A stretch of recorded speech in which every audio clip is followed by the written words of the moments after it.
Family में किसी को हिप रिप्लेसमेंट या नी रिप्लेसमेंट की सलाह मिली है? क्या ये ज़रूरी है और इन दोनों में से क्या ज़्यादा ज़रूरी है?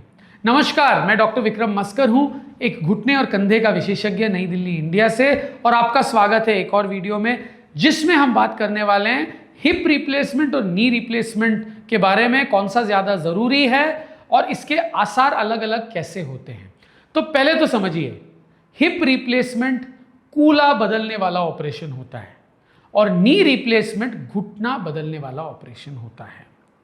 ये दोनों ऑपरेशन अलग अलग कंडीशंस में किया जाता है।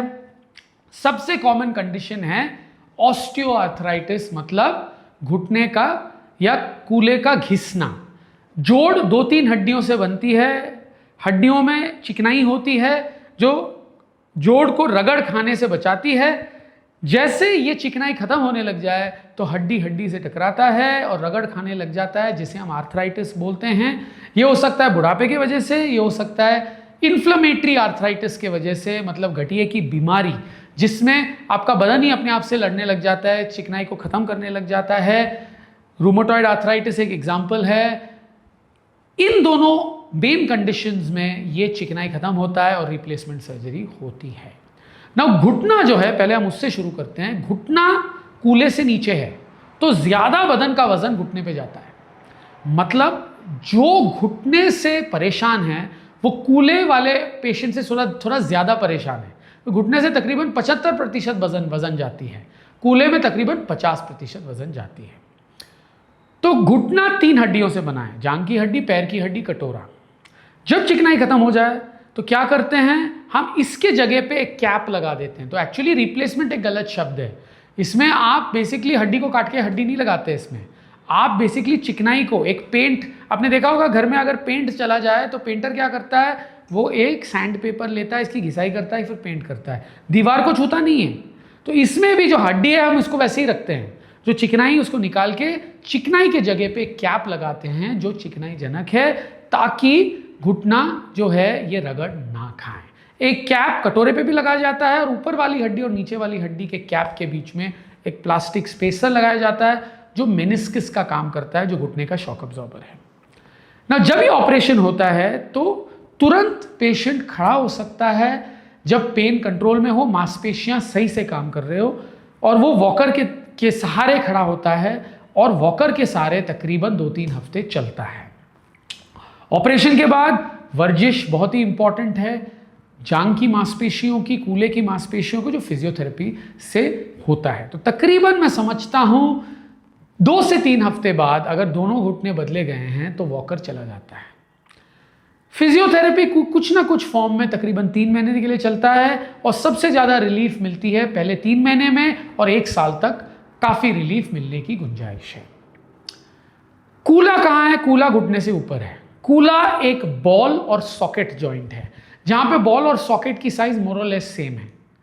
जब चिकनाई यहाँ पे खत्म हो जाए तो ये रगड़ खाने लग जाता है, तो इसकी बदलने की नौबत आ सकती है।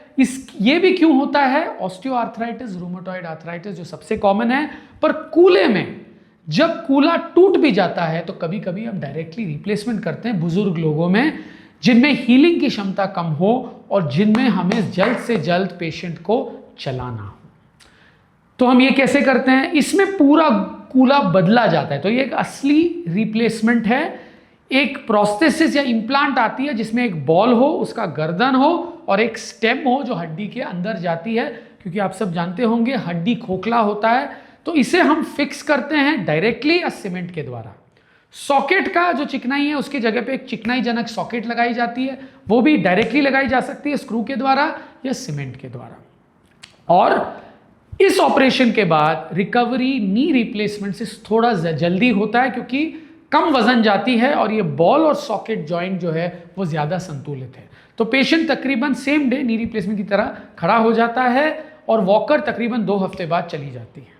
पर इसमें थोड़ा सा परहेज है। इसमें एक परहेज है कि ऑपरेशन के बाद तकरीबन 1 महीने तक दोनों घुटने को या पैरों को आप क्रॉस नहीं कर सकते जब तक कि हीलिंग ना हो जाए, क्योंकि कूला जो है ये सॉकेट के बाहर जा सकता है, डिसलोकेशन हो सकता है।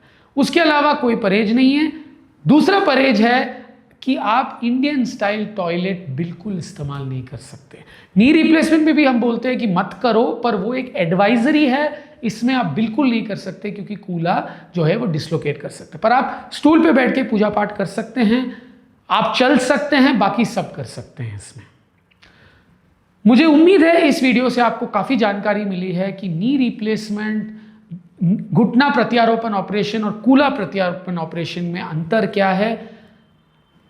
अगर आपको मेरा वीडियो पसंद आए, please like and subscribe to my channel and please follow me on Instagram. जिन लोगों को अंग्रेजी कंटेंट पसंद है, हमारा एक सक्सेसफुल अंग्रेजी चैनल है, please like and subscribe there. Thank you.